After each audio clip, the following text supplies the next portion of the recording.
Hello students, welcome to chemistry class. Students, today firstly I will explain you two numericals. First numerical is related to electrochemical series and second numerical is related to conductance, resistance, conductivity, resistivity and molar conductivity. After that I will explain you some other topics like Nernst equation etc. So first of all I will discuss you the first numerical. First numerical is related to electrochemical series. So try to understand it. Can a nickel spatula be used to stir the solution of copper sulfate?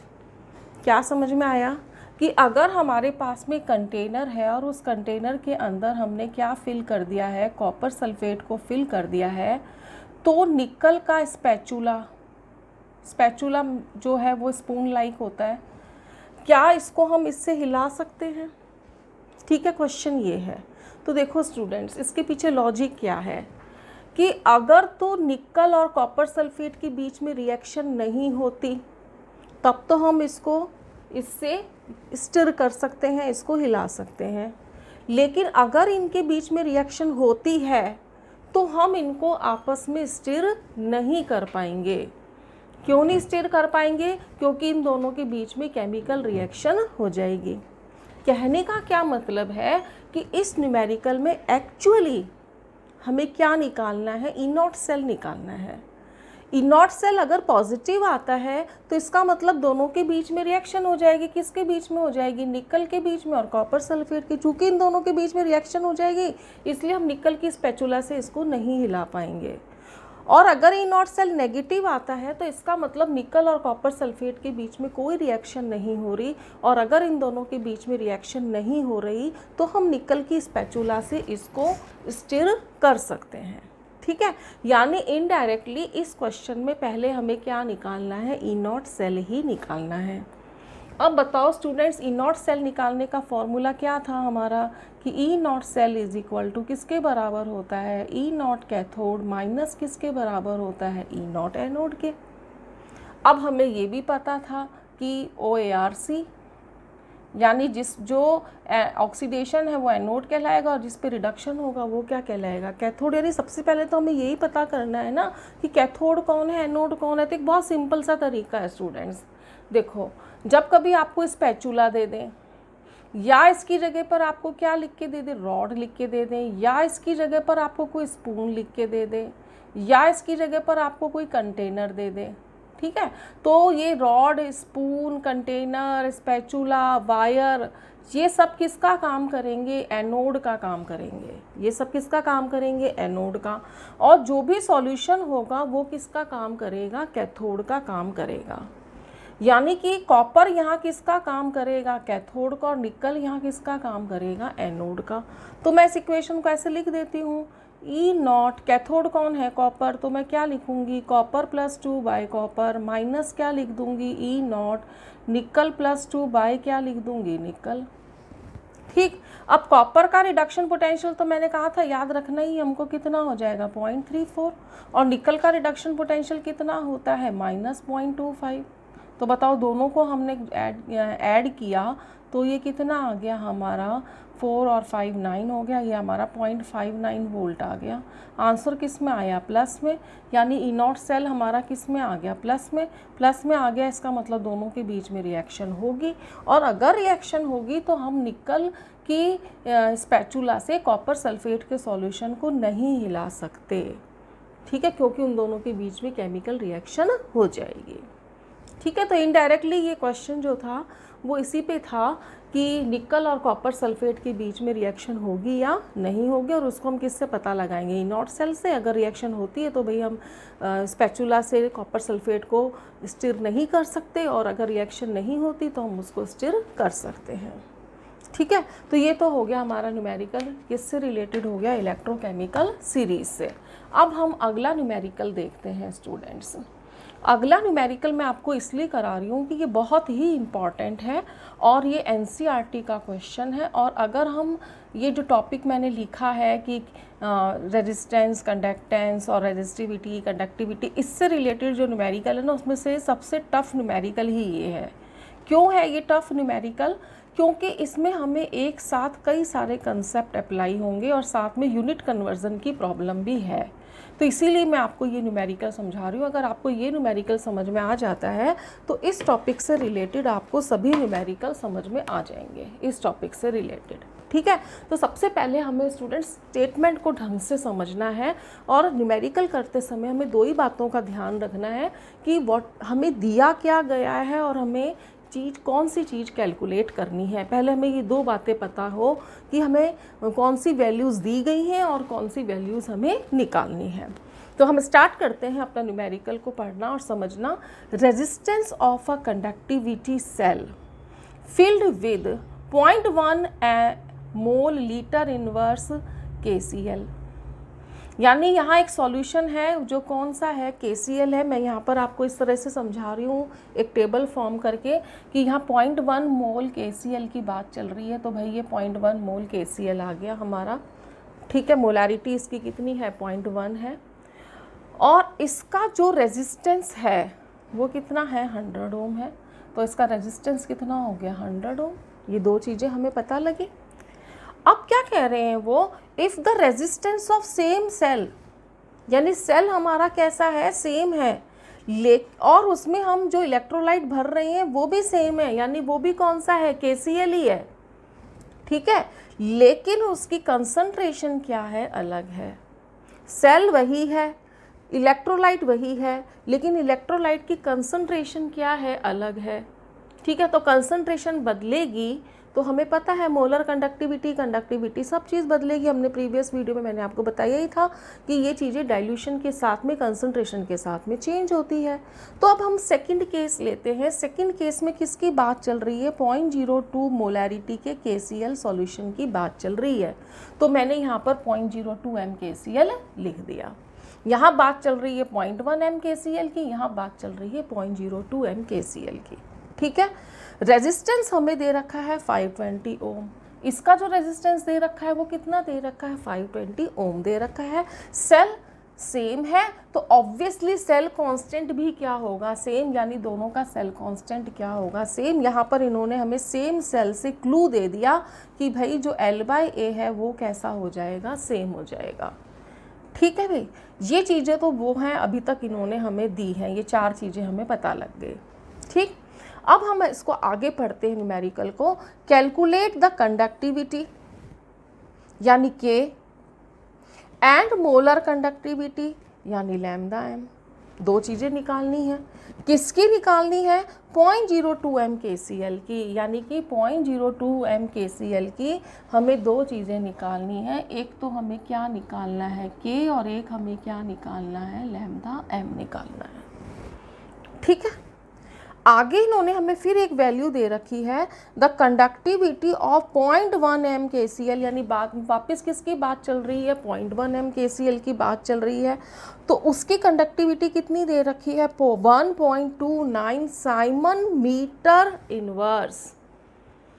ये बात ध्यान देने की है कि इन्होंने हमें 1.29 Simon metre inverse दे रखी है वैल्यू, यानी SI सिस्टम में दे रखी है। तो हमें SI सिस्टम से किस में जाना पड़ेगा, CGS सिस्टम में जाना पड़ेगा। यानी इन्होंने हमें K दे दिया है, ये K दे दिया है इन्होंने हमें, इसके लिए इन्होंने हमें K की वैल्यू दे दी है। ठीक, और उसकी वैल्यू इन्होंने हमें ये दे रखी है, K की वैल्यू। ठीक है, तो देखिए अब हमें क्या करना है। सबसे पहले हमें इसके लिए क्या निकालना था, K, तो हमने K का फॉर्मूला लिखा, K = 1/r × L/A। ठीक है, R की वैल्यू हमारे पास थी लेकिन L/A की वैल्यू हमारे पास नहीं है। लेकिन हमें ये पता है कि इसका L/A और इसका L/A क्या है, सेम है। तो हम यहाँ से L/A निकालेंगे और उसकी वैल्यू को यहाँ पुट करेंगे। तो L/A हम यहाँ से कैसे निकालेंगे, K = G × L/A। G की वैल्यू 1/r पुट कर दी तो K = 1/r × L/A आ जाएगा। ठीक है, या L/A = क्या होगा, K × R के बराबर हो जाएगा। अब देखो K की वैल्यू कितनी दे रखी है, 1.29 साइमन मीटर इनवर्स, और R की वैल्यू कितनी है, 100 ओम दे रखी है। अच्छा, अब ये बताओ साइमन का मतलब क्या होता है, साइमन का मतलब क्या होता है, ओम इनवर्स। तो ये ओम इनवर्स और ये ओम तो कट गए दोनों, तो वैल्यू कितनी आ गई, 129 मीटर इनवर्स आ गई।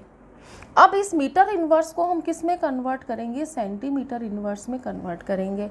अब देखो, जब हम मीटर को सेंटीमीटर में कन्वर्ट करते हैं तो हम 100 से मल्टीप्लाई करते हैं, लेकिन अब हम मीटर इनवर्स को सेंटीमीटर इनवर्स में कन्वर्ट कर रहे हैं तो हम इसको 100 से डिवाइड कर देंगे। तो डिवाइड करेंगे तो 129 की जगह क्या आ जाएगा, 1.29 सेंटीमीटर इनवर्स। ये हमारा क्या निकल गया, L/A। और ये हमारा हो गया स्टेप नंबर 1, जिसमें हमने 0.1 मोलैरिटी के KCl के सॉल्यूशन से क्या निकाल लिया, L/A कैलकुलेट कर लिया।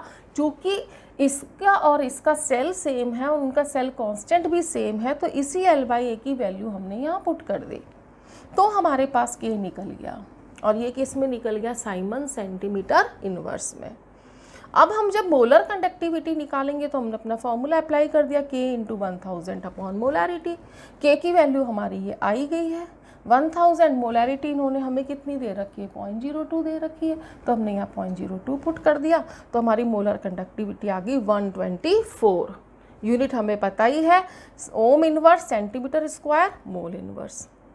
ठीक है, तो ये जो स्टूडेंट्स न्यूमेरिकल था, इस स्टूडेंट्स में कई सारे ट्विस्ट थे।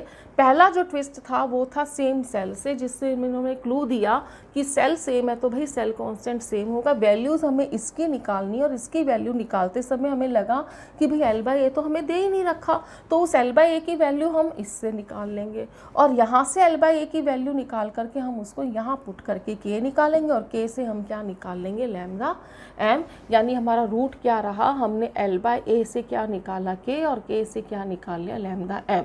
जो L/A निकाला वो हमने 0.1 m KCl से निकाला, और जो ये दो वैल्यू पूछी थी ये हमसे 0.02 m KCl के लिए पूछी गई थी। ठीक है, ये न्यूमेरिकल मेरे ख्याल से आपको समझ में आ गया होगा। तो अब आप देखिए, इसमें कई सारी चीज़ें हमें निकालनी पड़ी, जैसे कि G भी हमने निकाला 1/r करके, हमने क्या निकाल लिया, G निकाला, हमने L/A निकाला, हमने K निकाला, हमने λm निकाला। तो जो इस तरह के न्यूमेरिकल्स आते हैं वो 2 या 3 नंबर के बन के आते हैं, और आप जितनी वैल्यूज़ को कैलकुलेट करोगे उसी हिसाब से आपके मार्क्स भी डिवाइड हो जाते हैं। Discuss the new topic of electrochemistry, that is effect of electrolytic concentration and temperature on electrode potential or the EMF of the cell, or in another words we can say that Nernst equation for electrode potential and EMF of cell. Student, it is a very important topic. The numericals related to this topic is very important, so please watch the video carefully. Students, ये नाम से हमें ऐसा लग रहा है कि पता नहीं क्या टॉपिक है, बहुत ही डिफ़िकल्ट सा लग रहा है देखने में, लेकिन अगर आप इसको ध्यान से समझोगे तो ये बहुत इजी टॉपिक है। ठीक है, इसमें हमें करना क्या है, क्या पढ़ रहे हैं हम इसके अंदर कि what is the effect of electrolyte concentration. हमने इलेक्ट्रोकेमिकल सेल पढ़ा था, गैल्वेनिक सेल पढ़ा था हमने, तो यहाँ पर हमें ये देखना है कि जो हमने गैल्वेनिक सेल के अंदर इलेक्ट्रोलाइट डाला था, जैसे कि हमने जिंक की रॉड को जिंक सल्फेट में डिप किया था तो वो जिंक सल्फेट क्या था, इलेक्ट्रोलाइट था। कॉपर की रॉड को कॉपर सल्फेट में डिप किया था तो वो कॉपर सल्फेट क्या था, इलेक्ट्रोलाइट था। तो उस इलेक्ट्रोलाइट की कंसंट्रेशन का और टेम्परेचर का, ठीक है, का क्या असर पड़ता है, यानी कि जो इलेक्ट्रोलाइट है उसकी कंसंट्रेशन और टेम्परेचर का क्या असर पड़ता है, किसके ऊपर, इलेक्ट्रोड पोटेंशियल के ऊपर। स्टूडेंट्स, मैंने आपको प्रीवियस वीडियो में इलेक्ट्रोकेमिकल सीरीज़ के बारे में बताया था और उसमें मैंने बात करी थी रिडक्शन पोटेंशियल की। ठीक है, तो यहाँ वो रिडक्शन पोटेंशियल भी एक तरह का क्या था, इलेक्ट्रोड पोटेंशियल था। ठीक है, तो इलेक्ट्रोड पोटेंशियल के ऊपर इलेक्ट्रोलाइट की कंसंट्रेशन का और टेम्परेचर का क्या असर पड़ेगा। ठीक है, अगर हमने सिंगल इलेक्ट्रोड लिया है, यानी जिंक की रॉड को जिंक सल्फेट में डिप किया है सपोज करो हमने, तो जो इसका इलेक्ट्रोड पोटेंशियल है उसके ऊपर जिंक सल्फेट की कंसंट्रेशन का और उसके टेम्परेचर का क्या असर पड़ेगा। एक तो हमें ये पढ़ना है, तो और दूसरी बात हमें क्या पढ़नी है, जैसे कि गैल्वेनिक सेल में हमने जिंक की रॉड को जिंक सल्फेट में डिप किया, कॉपर की रॉड को कॉपर सल्फेट में डिप किया, तो जिंक सल्फेट और कॉपर सल्फेट जो है इनकी कंसंट्रेशन का और इनके टेम्परेचर का ईएमएफ पे क्या असर पड़ेगा, इलेक्ट्रोमोटिव फोर्स के ऊपर क्या असर पड़ेगा, यानी ई सेल पे क्या असर पड़ेगा। स्टूडेंट्स ई सेल अभी तक मैंने आपको इसके बारे में नहीं बताया है, लेकिन मैंने आपको ई नॉट सेल के बारे में बताया है। ई नॉट सेल क्या था? Standard EMF of the cell. ये हमने इलेक्ट्रोकेमिकल सीरीज में पढ़ा था, standard EMF of the cell. और क्या फॉर्मूला था इसका? E naught cathode minus E naught anode.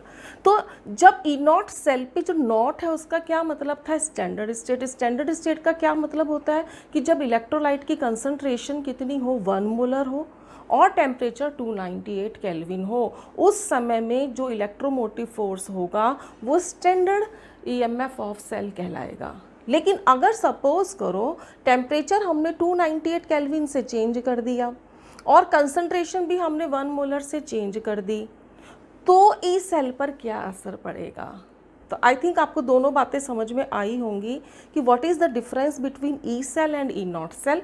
E cell is the electromotive force of a cell at any given concentration and at any given temperature of electrolyte. And if the concentration is 1 molar and the temperature is 298 Kelvin, then electromotive force will become standard and that is called as standard electromotive force. तो हम ये पढ़ना चाह रहे हैं कि अगर हम इलेक्ट्रोलाइट और टेम्परेचर की कंसंट्रेशन को चेंज कर दें तो ईएमएफ यानी ई सेल के ऊपर क्या असर पड़ेगा। ठीक है, आई बात समझ में कुछ ये। और अगर हमने सिंगल इलेक्ट्रोड लिया है तो वो उसको हम बोलेंगे इलेक्ट्रोड पोटेंशियल, उसको हम किससे डिनोट करेंगे? ई से। और स्टैंडर्ड रिडक्शन पोटेंशियल को हम किससे डिनोट करते हैं? ई नॉट से। तो स्टूडेंट्स यहाँ पर हम दो तरह की बात करेंगे जिसमें हमें 4 टर्म्स पढ़नी जरूरी है, समझनी जरूरी है। एक तो है ई जिसको हम बोलते हैं इलेक्ट्रोड पोटेंशियल, एक है ई नॉट जिसको हम बोलते हैं स्टैंडर्ड इलेक्ट्रोड पोटेंशियल, एक है ई सेल जिसको हम बोलते हैं कि EMF of the cell at any concentration of electrolyte and at any temperature, और चौथी बात जो है वो है ई नॉट सेल जिसको हम बोलते हैं स्टैंडर्ड इलेक्ट्रोमोटिव फोर्स या standard EMF of the cell. अगर हमें ये 4 टर्म समझ में आ गई तो हमें ये भी समझ में आ जाएगा। ठीक है, तो इसको सबसे पहले किसने एक्सप्लेन किया था? नर्नेस्ट ने एक्सप्लेन किया था। तो इसको हम क्या कह देते हैं? नर्नेस्ट इक्वेशन। नर्नेस्ट ने डायरेक्टली हमें एक फॉर्मूला दे दिया था, डायरेक्टली एक इक्वेशन दे दी उसने हमें, और उस इक्वेशन के द्वारा, उस इक्वेशन की हेल्प से हम कंसंट्रेशन को चेंज कर करके इलेक्ट्रोड पोटेंशियल भी निकाल सकेंगे और ई सेल भी निकाल सकेंगे। ठीक है, आपको और अभी समझ में आएगा जब मैं आपको आगे समझाऊंगी। सपोज करो कि हमारा एक इलेक्ट्रोलाइट है और उस इलेक्ट्रोलाइट के अंदर जो मेटल है, सपोज़ करो कि हमारा जो मेटल है, सपोज़ करो कि कॉपर की रॉड कॉपर सल्फेट में डिप है, तो बताओ कॉपर सल्फेट में कौन सा आयन होगा? कॉपर +2। तो कॉपर +2 इलेक्ट्रॉन गिव्स क्या होगा? कॉपर। एक बात ध्यान रखना स्टूडेंट्स कि हमें इलेक्ट्रोड पोटेंशियल को हमेशा किस में एक्सप्रेस करना है? रिडक्शन पोटेंशियल में। और जब हम रिडक्शन पोटेंशियल की बात करेंगे तो हमारी रिएक्शन भी किस में होनी चाहिए? रिडक्शन में। तो देखो मैंने यहाँ कॉपर +2 इलेक्ट्रॉन गिव्स कॉपर लिखा, यानी मैंने कौन सी रिएक्शन लिखी है? रिडक्शन की रिएक्शन लिखी है, क्योंकि हमें क्या चाहिए? Reduction potential. अगर मैं इसी इक्वेशन को जनरलाइज कर दूं, इसको मैं जनरलाइज कर दूं, जनरलाइज का क्या मतलब है कि किसी भी मेटल पर अप्लाई कर दूं, तो कॉपर की जगह मैंने क्या लिख दिया? मेटल लिख दिया। +2 की जगह मैंने क्या लिख दिया? Mn+। कोई भी इसकी वैलेंसी हो, कुछ भी हो सकती है। माना कि इसकी वैलेंसी कितनी है? n। तो इसको न्यूट्रलाइज करने के लिए कितने इलेक्ट्रॉन ऐड करने पड़ेंगे? n electrons. तो हमें क्या मिलेगा? मेटल। यानी हमने m की वैल्यू क्या पुट कर दी है? कॉपर, और जो इसकी वैलेंसी है उसको हमने किससे एक्सप्रेस करा है? n से एक्सप्रेस किया है। ठीक है, अब यदि हम नर्नेस्ट इक्वेशन अप्लाई करते हैं, जो हमें डायरेक्टली अप्लाई करनी है, तो उसके अकॉर्डिंग क्या होगा? अगर मैं इसके ऊपर नर्नेस्ट इक्वेशन अप्लाई करती हूँ तो क्या होगा? E = E0। अभी मैंने आपको बताया E का मतलब क्या है? Electrode potential at given concentration of electrolyte. E0 क्या है? Standard reduction potential -RT/NF। R कौन है? Gas constant. T कौन है? Temperature in kelvin. N कौन है? Number of electrons. F कौन है? 1 फैराडे। स्टूडेंट्स 1 फैराडे की वैल्यू कितनी होती है? 96500, जो आपने फिजिक्स में भी पढ़ी होगी। Ln का मतलब है natural log. Concentration of m upon mn plus, ये देखो m है, ये हमारा प्रोडक्ट है, और ये mn प्लस हमारा क्या है, रिएक्टेंट, यानी कंसंट्रेशन ऑफ प्रोडक्ट अपॉन क्या लेना है हमें, कंसंट्रेशन ऑफ रिएक्टेंट। ठीक, ये मैंने आपको सारी बात बताई दी है, इन सब के बारे में मैंने आपको बताई दिया है ये क्या क्या है। ठीक है, अब यदि कोई भी जो मेटल हो या कोई भी सॉलिड हो, गैस हो या कोई लिक्विड हो, अगर वो प्योर स्टेट में होगा तो उसकी कंसंट्रेशन कितनी मानी जाएगी, 1 मानी जाएगी। उसकी कंसंट्रेशन कितनी मानी जाएगी, 1 मानी जाएगी। तो यानी कि ये मेटल है, ये प्योर स्टेट में है, तो इसकी कंसंट्रेशन कितनी मान लेंगे हम, 1 मान लेंगे। ठीक है, जैसे कि यहाँ कॉपर है तो हमने इसकी कंसंट्रेशन कितनी मान ली, 1। आर गैस कांस्टेंट है, इसकी वैल्यू हमें पहले ही पता है 8.31 joule kelvin inverse mole inverse. Temperature यहाँ पे हमने स्टैंडर्ड स्टेट का माना है, कितना हो गया 298 केल्विन, और एफ का मतलब क्या है, फेराडे, और इसकी वैल्यू कितनी होती है 96500 कूलम्स। तो हमने इसी इक्वेशन में हमने आर की, टी की, एन की और एफ की वैल्यू हमने पुट कर दी यहाँ पर। ठीक, और चूंकि ये प्योर स्टेट में है तो कंसंट्रेशन ऑफ m कितनी हो गई, 1। अब आप कहोगे ये 2.303 कौन है, एक्चुअली ये जो ln है ये कौन है, नेचुरल लॉग है, और नेचुरल लॉग को जब हम टू द बेस log 10 में कन्वर्ट करते हैं, देखो यहाँ मैंने ln लिखा है और यहाँ क्या लिखा है, log लिखा है, तो जब हम इसको log में कन्वर्ट करते हैं तो हमें किससे मल्टीप्लाई करना पड़ता है, 2.303 से मल्टीप्लाई करना पड़ता है। ठीक, अब देखो जब हमने इस पूरी वैल्यू को कैलकुलेट किया, ठीक, तो कैलकुलेट करने के बाद हमें क्या मिला, 0.0591। ठीक, तो A is equal to E not minus 0.0591 upon N log 1 upon M N plus आ गया। यानी ये जो इक्वेशन है इसको हमने बिल्कुल इजी फॉर्म में कन्वर्ट कर दिया, इसको सिंप्लीफाई कर दिया हमने, और अल्टीमेटली हमें ये इक्वेशन मिली, और जो हमें न्यूमेरिकल्स करने होंगे उसके अंदर हमारे यही इक्वेशन काम में आएगी। ठीक है स्टूडेंट्स, यहाँ तक आपको सारी बात समझ में आ गई है। तो अब हम नेक्स्ट देखते हैं। अब देखो स्टूडेंट्स, हमने पहले तो क्या लिया था, सिंगल इलेक्ट्रोड लिया था, हमने केवल एक रिएक्शन ली थी और उस पर रिडक्शन हो रहा था। लेकिन अगर हम सेल फॉर्म करते हैं, सेल बनाते हैं, गैल्वेनिक सेल बनाते हैं, तो हमें रिडक्शन हाफ भी देखना होता है और ऑक्सीडेशन हाफ भी देखना होता है। ठीक है, तो हम अगर एक इक्वेशन हम कंप्लीट ले लें, यानी हम एक रिडॉक्स रिएक्शन ले लें जिसमें एक का रिडक्शन हो रहा है और एक का ऑक्सीडेशन हो रहा है, तो हम कैसे नर्नेस्ट इक्वेशन को अप्लाई करेंगे, या कैसे हमें पता लगेगा कि कंसंट्रेशन का क्या इफ़ेक्ट पड़ता है ई सेल पे। ठीक है, तो इसके लिए हमने एक जनरलाइज्ड इक्वेशन ले ली। सपोज एक इक्वेशन ये है हमारी, AA plus BB gives XX plus YY। देखो स्टूडेंट्स, इसमें जो ये कैपिटल लेटर्स में लिखा है A, B, X, Y, ये तो हमारे हो गए रिएक्टेंट्स ये दोनों, और ये दोनों हमारे क्या हो गए, प्रोडक्ट्स हो गए।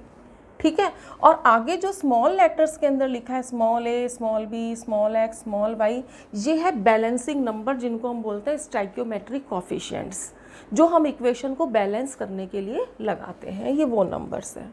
तो जब हम इस इक्वेशन के ऊपर नर्नेस्ट इक्वेशन अप्लाई करते हैं, इस रिएक्शन के ऊपर नर्नेस्ट इक्वेशन अप्लाई करते हैं, तो हम क्या लिखेंगे, देखो बिल्कुल यहीं से मैं आपको समझा रही हूँ, यहीं से ही। ठीक है, ई को हमने किससे रिप्लेस कर दिया है, ई सेल से, क्योंकि पहले एक सिंगल रिएक्शन थी रिडक्शन की, और अब हमारे पास एक कंप्लीट रिएक्शन है जिसमें रिडक्शन भी हो रहा है और ऑक्सीडेशन भी, और सेल फॉर्म हो गया है। इसलिए इलेक्ट्रोड पोटेंशियल को, यानी रिडक्शन पोटेंशियल को अब हमने किस में कन्वर्ट कर दिया है, किससे रिप्लेस कर दिया है हमने, ई सेल से।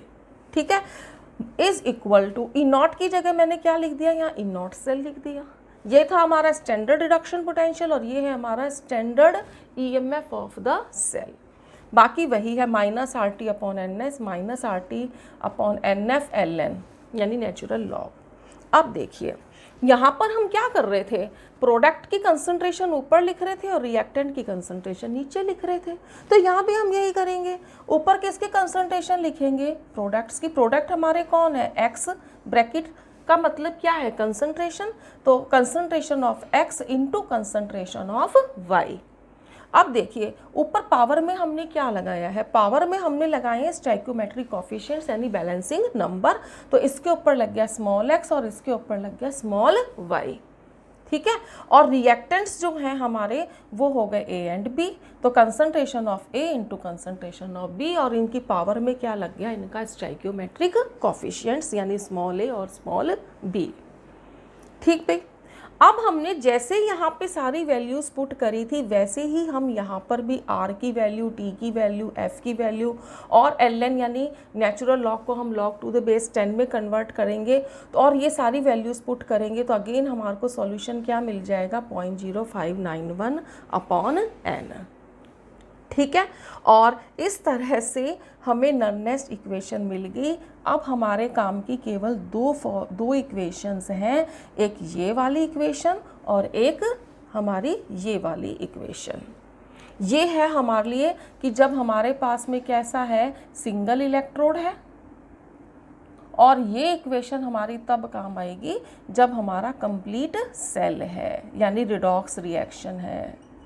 इसमें कौन सी रिएक्शन थी, केवल रिडक्शन की थी, जबकि इसके अंदर रिडॉक्स है यानी कि रिडक्शन भी है प्लस ऑक्सीडेशन भी है। अब आपको मैंने क्या ही स्टार्टिंग में बताया था कि स्टूडेंट्स हमें 4 टर्म्स समझ में आ जाए, E, E naught, E cell and E not cell, इनका डिफरेंस समझ में आ जाए तो हमें ये नर्नेस्ट इक्वेशन समझ में आ जाएगी। अब देखो स्टूडेंट्स, हमने सारा सब कुछ पढ़ लिया, लेकिन हमें अभी तक ये समझ में नहीं आया कि what is the effect of electrolytic concentration and temperature on electrode potential और ईएमएफ ऑफ द सेल।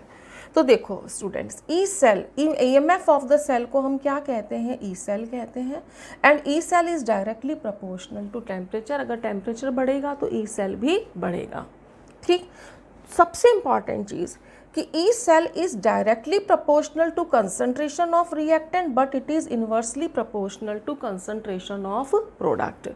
कैसे आया भाई, अब आप देखिए, ये दो है, दोनों हमारे कौन है, प्रोडक्ट्स हैं, और यहाँ साइन कौन सा है, माइनस, यानी अगर हम प्रोडक्ट की कंसंट्रेशन को बढ़ाएंगे तो नेगेटिव वैल्यू बढ़ेगी, यानी कि ई सेल क्या हो जाएगा, कम हो जाएगा। यानी अगर हम प्रोडक्ट की कंसंट्रेशन को बढ़ाते हैं तो ई सेल क्या हो जाएगा, कम हो जाएगा। लेकिन अगर हम रिएक्टेंट की कंसंट्रेशन को बढ़ाएंगे तो ये इसके इन्वर्सली प्रोपोर्शनल है, तो इन्वर्सली प्रोपोर्शनल है, रिएक्टेंट की कंसंट्रेशन को बढ़ाएंगे तो आंसर किस में आएगा, माइनस में, और माइनस माइनस मिलके क्या हो जाएंगे, प्लस हो जाएंगे। यानी अगर हम रिएक्टेंट की कंसंट्रेशन को बढ़ाएंगे तो ई सेल भी बढ़ जाएगा। ठीक है स्टूडेंट्स, अब मैं आपको बताती हूँ इससे रिलेटेड कुछ न्यूमेरिकल्स, जो नर्नेस्ट इक्वेशन पर बेस्ड न्यूमेरिकल्स मैं आपको एक दो करवा देती हूँ ताकि आपको वो न्यूमेरिकल्स करने आ जाएं। एक्चुअली न्यूमेरिकल्स में क्या प्रॉब्लम आएगी, यहाँ एक प्रॉब्लम ये आएगी कि यहाँ लॉग है और हमने लॉग सीखा नहीं है, तो यहाँ हमें लॉग थोड़ा सा सीखना पड़ेगा, और जब हम लॉग सीख जाएंगे तो हमें ये न्यूमेरिकल्स आ जाएंगे। स्टूडेंट्स, हमारी अब की बार फिजिकल केमिस्ट्री में 4 चैप्टर्स हैं। फर्स्ट चैप्टर सॉलिड स्टेट, इसमें भी आपका लॉग और एंटी लॉग का यूज़ होगा न्यूमेरिकल्स में, और वो न्यूमेरिकल्स इंपॉर्टेंट होंगे। सॉल्यूशन में कोई आपका लॉग बेस्ड न्यूमेरिकल नहीं है। इलेक्ट्रोकेमिस्ट्री में आपके लॉग बेस्ड न्यूमेरिकल्स हैं, अभी हम देखेंगे, और एंटी लॉग की भी ज़रूरत पड़ेगी। और फिर इसके बाद में हमारे पास केमिकल काइनेटिक्स है, वहाँ भी लॉग की ज़रूरत पड़ेगी। तो स्टूडेंट्स, लॉग से हम बच नहीं सकते, लॉग तो हमें सीखना ही पड़ेगा। ठीक है, तो मैं अब आपको कुछ एक न्यूमेरिकल करा देती हूँ ताकि आपको लॉग के न्यूमेरिकल्स करने आ जाए। पहले हम लॉग सीखेंगे, फिर उसके ऊपर बेस्ड न्यूमेरिकल करेंगे।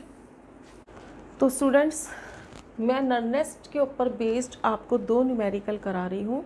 एक इलेक्ट्रोड पोटेंशियल पर बेस्ड है और जो दूसरा है वो ईएमएफ ऑफ सेल पर बेस्ड है। स्टूडेंट, ध्यान से समझना, ये न्यूमेरिकल मैं अपनी तरफ से बेस्ट एफर्ट करूँगी कि आपको अच्छे से समझ में आ जाए सारी चीज़ें। ठीक है स्टूडेंट्स, तो सबसे पहले हम इसमें देखते हैं पहला numerical, calculate the electrode potential. हमें क्या निकालना है, इलेक्ट्रोड पोटेंशियल, यानी हम क्या निकालना चाहते हैं, ई। ठीक है, ऑफ कॉपर वायर, किसका निकालना चाहते हैं, कॉपर वायर का, जिसको 0.1 m कॉपर सल्फेट में हमने डिप कर रखा है। यानी कॉपर सल्फेट की कंसंट्रेशन कितनी दे दी है, 0.1 m दी है। एट 25 डिग्री सेंटीग्रेड यानी 298 केल्विन, अगर हम इसमें 273 ऐड कर देंगे तो ये कितना हो जाएगा, 278 केल्विन जो हमारा स्टैंडर्ड टेम्परेचर है। ये हमें दे रखा है E naught copper plus 2 by copper, यानी कॉपर का क्या दे रखा है, रिडक्शन पोटेंशियल, और इसकी वैल्यू कितनी है, 0.34 वोल्ट है। मैंने आपको इलेक्ट्रोकेमिकल सीरीज़ में भी बताया था कि स्टूडेंट्स कुछ वैल्यूज़ अपनी लर्न कर लो। ठीक है भाई। अब इस न्यूमेरिकल को पढ़ने के बाद हमें एक तो ये पता लगा कि हमें ई निकालना है, एक हमें ये पता लगा कि हमें ई नॉट दे रखा है, एक हमें ये पता लगा कि हमें इलेक्ट्रोलाइट की कंसंट्रेशन दे रखी है। तो जब हमें न्यूमेरिकल हम ध्यान से पढ़ के सबसे पहला काम हमारा क्या है कि हमें कौन सी वैल्यूज़ दी हुई है वो पता करें और किसकी वैल्यू निकालनी है ये पता करें। ठीक, उससे हमें ये पता लग जाएगा कि हमें कौन सा फॉर्मूला अप्लाई करना है। तो इस स्टेटमेंट को पढ़ने के बाद सबसे पहले हमें ये पता लगना चाहिए कि हम ये क्वेश्चन जो है ये नर्नेस्ट इक्वेशन पर बेस्ड है और उसमें हमें इलेक्ट्रोड पोटेंशियल पूछा गया है। तो सबसे पहला काम हमारा यही होता है कि हम रिडक्शन की रिएक्शन लिखें। मैंने आपको पहले भी कहा था नर्नेस्ट इक्वेशन में अगर सिंगल इलेक्ट्रोड है तो हमें उसकी केवल कौन सी रिएक्शन चाहिए, रिडक्शन की चाहिए, क्योंकि हमें जो वैल्यूज़ दी हुई होती हैं वो रिडक्शन पोटेंशियल की दी हुई होती हैं। अगर उन्होंने हमें ऑक्सीडेशन पोटेंशियल भी दिया है तो हमें उसको किस में कन्वर्ट करना पड़ेगा, रिडक्शन पोटेंशियल में, उसका साइन चेंज करके। ठीक है, तो हमने यहाँ कॉपर की रिडक्शन रिएक्शन लिखी, कॉपर +2 इलेक्ट्रॉन गिव्स कॉपर। अब हमने इसके लिए नर्नेस्ट इक्वेशन अप्लाई करी तो E is equal to E not minus 0.0591 upon N log copper upon copper +2। ठीक, अब हमने देखा कि ई नॉट की वैल्यू कितनी दे रखी है, 0.34 दे रखी है। एन यहाँ कौन है, नंबर ऑफ इलेक्ट्रॉन्स, बताओ कितने इलेक्ट्रॉन्स हैं, 2 इलेक्ट्रॉन्स है, तो एन की वैल्यू कितनी हो गई, 2। अच्छा, कॉपर है तो वो प्योर मेटल माना जाएगा तो इसकी कंसंट्रेशन कितनी हो गई, 1, और कॉपर +2 की कंसंट्रेशन कितनी दे रखी है, 0.1। देखो ये हमारा हो गया फॉर्मूला और ये हमने वैल्यूज़ पुट कर दी। ठीक है, जब आपको न्यूमेरिकल्स आप करते हैं तो स्टेप वाइज किया करो, क्योंकि बोर्ड के एग्जामिनेशन में जो आंसर की आती है उसमें स्टेप वाइज मार्क्स ही आपको मिलते हैं। ठीक है, तो आप कोई स्टेप स्किप ना करें, और अगर आप स्टेप वाइज करते हो तो आपको स्टेप के हिसाब से नंबर भी मिलते जाएंगे और गलती के चांसेस भी ख़त्म हो जाएंगे। ठीक है, अब हमने जब इसको सॉल्व किया तो ये आया 0.34, जब इसको सॉल्व किया तो ये आया 0.0294 और ये आ गया हमारा log 10। देखो स्टूडेंट्स, यहाँ तक तो कोई दिक्कत थी ही नहीं। अब देखो यहाँ आया log 10, अब log 10 की वैल्यू हमें निकालनी आनी चाहिए। तो मैंने यहाँ पर आपको कुछ वैल्यूज़ समझाई हैं और कुछ फॉर्मूले दिए हैं जिससे हम log के क्वेश्चन सॉल्व कर सकते हैं। देखो स्टूडेंट्स, log 10 की वैल्यू हमेशा कितनी होती है, 1। ठीक है, ये तो हमें याद रखनी ही है। इसके अलावा मैं आपको 3 वैल्यू और कहूँगी कि आप याद रखें, इससे आप most of the question solve कर सकते हो, log 2, log 3 एंड log 5। ठीक है, ये आप याद करें। log 2 की वैल्यू है 0.3010, log 2 की वैल्यू है 0.3010, log 3 की वैल्यू है 0.4771, log 5 की वैल्यू है 0.6990। ठीक है, ये तीनों वैल्यूज़ याद करने से आपके लिए न्यूमेरिकल करना बहुत ही आसान हो जाएगा।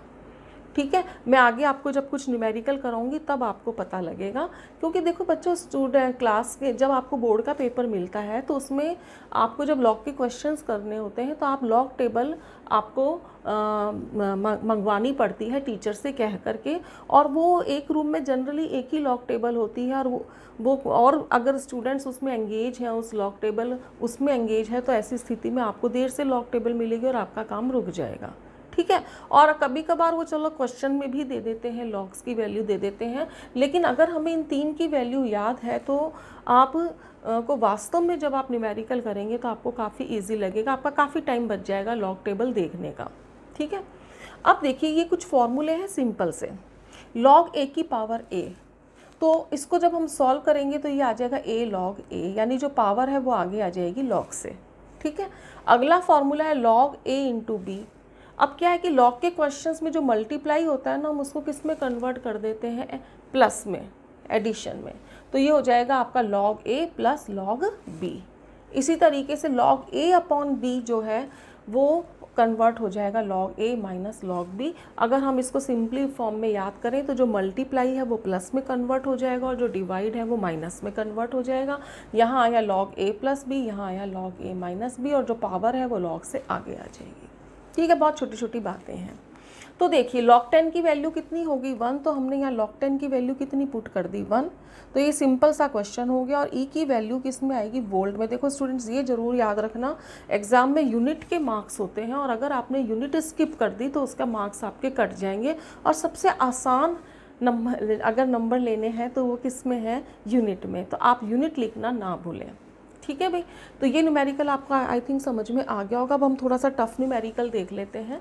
देखिए, अ गैल्वेनिक सेल इज कंस्ट्रक्टेड। अब देखो सेल कंस्ट्रक्ट हो गया है, यानी ये किसकी बात कर रहे हैं, रिडॉक्स रिएक्शन की बात कर रहे हैं। ठीक है, with Ag/Ag plus as 1 electrode. एक इलेक्ट्रोड क्या है, Ag/Ag प्लस। इसका क्या मतलब है कि सिल्वर की रॉड सिल्वर आयन में डिप्ड है, और एक और इलेक्ट्रोड है, दूसरा इलेक्ट्रोड, उसमें Fe+2 आयन किस में डिप है, Fe+3 आयन्स में डिप है। तो ये दो इलेक्ट्रोड हो गए, एक ये और एक ये। ठीक, इन दोनों में से एक इलेक्ट्रोड कैथोड का काम करेगा और एक इलेक्ट्रोड एनोड का काम करेगा। अब वो हमसे क्या पूछ रहे हैं क्वेश्चन में, calculate the concentration of Ag plus ion. अब देखिए इस क्वेश्चन में आपको कंसंट्रेशन दे दी थी, लेकिन इस क्वेश्चन में आपको कंसंट्रेशन कैलकुलेट करनी है। ठीक है, at which the EMF of cell will be 0। अब देखो यहाँ सेल का EMF आपको दे दिया है, ठीक है, और उसकी वैल्यू कितनी है, 0। At equimolar concentration of Fe+2 and Fe+3 ion, यानी कि Fe+2 और Fe+3 आयन की कंसंट्रेशन तो इन्होंने नहीं दी, लेकिन ये बता दिया कि दोनों की कंसंट्रेशन कैसी है, सेम है। ठीक है, तो E0 Ag plus by Ag यानी कि रिडक्शन पोटेंशियल सिल्वर का दे दिया, जो मैंने आपको कहा था पहले ही याद रखना है, 0.8 वोल्ट, और रिडक्शन पोटेंशियल दे दिया है Fe+3 बाई Fe+2 को, और वो है 0.77 वोल्ट। ठीक है स्टूडेंट्स, तो देखो सबसे पहले जब हमने गैल्वेनिक सेल देखा तो हमने पूरी रिएक्शन लिखी। सबसे पहला काम नर्नेस्ट इक्वेशन में क्या है कि हमें रिएक्शन लिखनी होती है। देखो स्टूडेंट्स, यहाँ भी मैंने पहले रिएक्शन लिखी, यहाँ भी मैं रिएक्शन लिखूंगी। यहाँ रिएक्शन में एक दिक्कत आ रही है, हमें यही नहीं पता लग रहा कि ऑक्सीडेशन किसका होगा और रिडक्शन किसका होगा। तो स्टूडेंट्स ये हमें कहाँ से पता लगेगा, ये हमें यहाँ से पता लगेगा। जिसका रिडक्शन पोटेंशियल ज़्यादा होगा उसका हम कराएंगे रिडक्शन, और जिसका रिडक्शन पोटेंशियल कम होगा उसका हम कराएंगे ऑक्सीडेशन। तो यहाँ पर हम सिल्वर का रिडक्शन पोटेंशियल 0.8 है और आयरन का कितना है, 0.77। तो बताओ किसका रिडक्शन पोटेंशियल ज़्यादा है, सिल्वर का। यानी सिल्वर का तो हम कराएंगे रिडक्शन और आयरन का हम कराएंगे ऑक्सीडेशन। अब आप सोचोगे कैसे कराएं, देखो भाई, या तो Ag प्लस Ag में कन्वर्ट होगा या Ag प्लस में कन्वर्ट होगा। इन द सेम वे यहाँ Fe+3 या तो Fe+2 में कन्वर्ट होगा या Fe+2 किस में कन्वर्ट होगा, Fe+3 में कन्वर्ट होगा। ठीक, अब हमें चूंकि सिल्वर का क्या कराना है, रिडक्शन, तो ऑब्वियसली हम Ag प्लस को किस में कन्वर्ट करेंगे, Ag में। तो हमने Ag प्लस को किस में कन्वर्ट कर दिया, Ag में। और आयरन को ऑक्सीडेशन कराना है, यानी हम Fe+2 को किस में कन्वर्ट करेंगे, Fe+3 में। तो ये देखो हमने Fe+2 को किस में कन्वर्ट कर दिया, Fe+3 में। ठीक है, इसके बाद हम इक्वेशन को बैलेंस करते हैं। हमने देखा सिल्वर यहाँ भी 1 है, यहाँ भी 1 है, Fe यहाँ भी 1 है, यहाँ भी 1 है, यानी इक्वेशन तो हमारी बैलेंस है। आगे बात समझ में।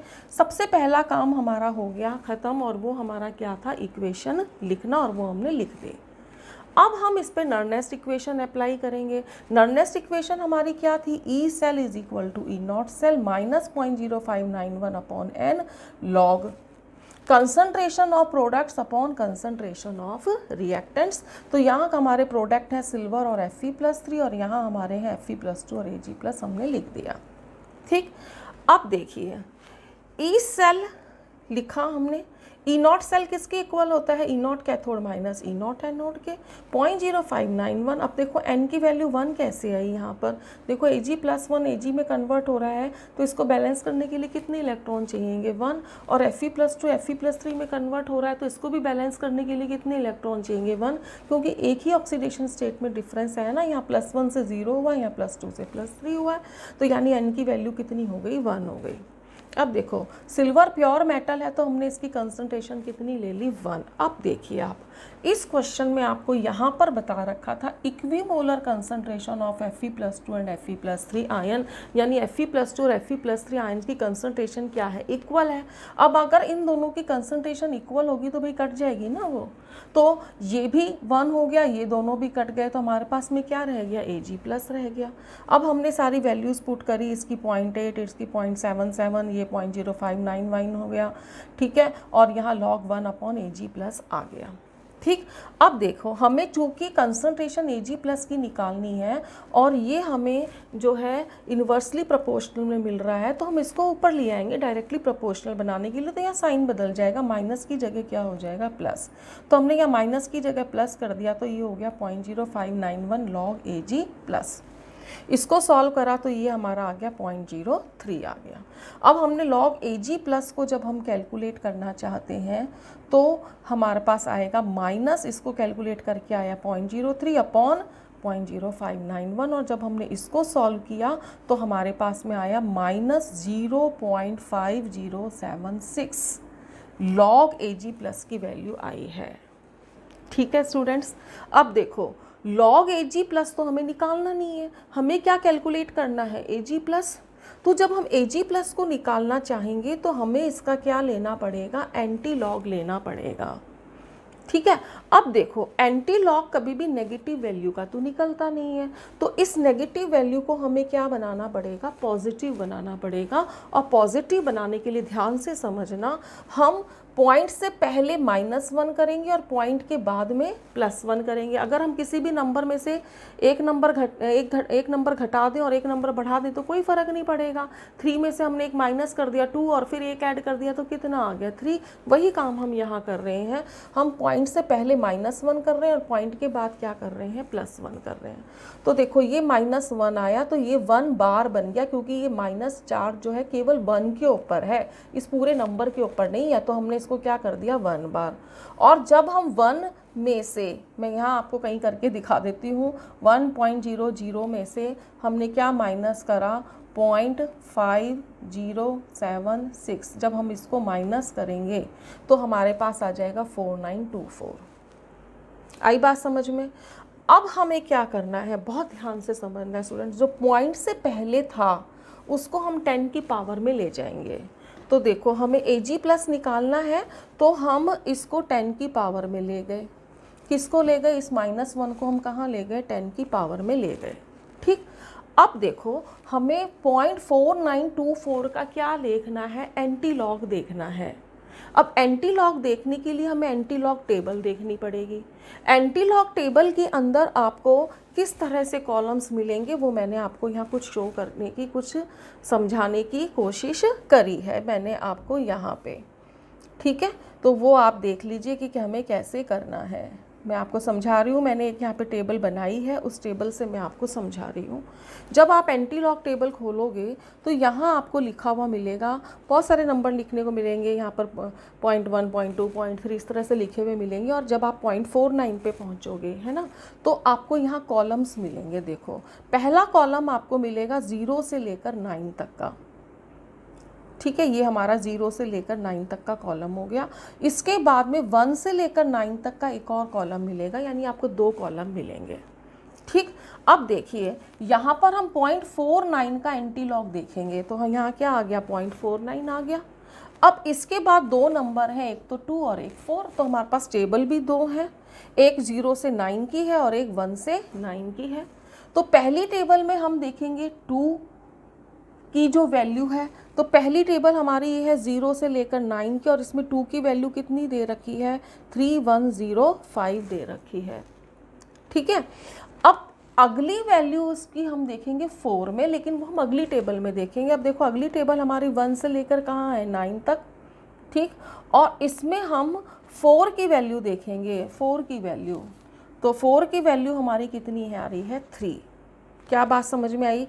पहली टेबल में हमने 0.49 देखा, फिर 0 से 9 टेबल में हमने 2 की वैल्यू देखी, 0.49 के आगे 2 की वैल्यू देखी, और फिर हमने 1 to 9 वाली टेबल में हमने किसकी वैल्यू देखी, 4 की वैल्यू देखी, और वो कितनी है, 3 है। तो यहाँ 2 की वैल्यू आई 3105 और यहाँ 4 की वैल्यू आई 3, हमने दोनों को ऐड कर दिया तो ये कितना आ गया 3105 प्लस 3 हमने ऐड करा तो ये बन गया 3108। ठीक है, तो ये आ गया हमारा 3108 आ गया। ठीक, अब हम इसके फर्स्ट डिजिट के बाद क्या लगा देंगे, डेसिमल लगा देंगे। तो हमने फर्स्ट डिजिट के बाद डेसिमल लगा दिया तो ये कितना आ गया 3.108। ठीक है, 10 की पावर -1 हमने पहले ही लगा दिया था और यूनिट किस में आ जाएगी, मोलैरिटी में आ जाएगी। ये आपकी जो यूनिट है वो होगी मोलैरिटी में, कंसंट्रेशन जो है वो आपको मोलैरिटी में दी हुई होती है।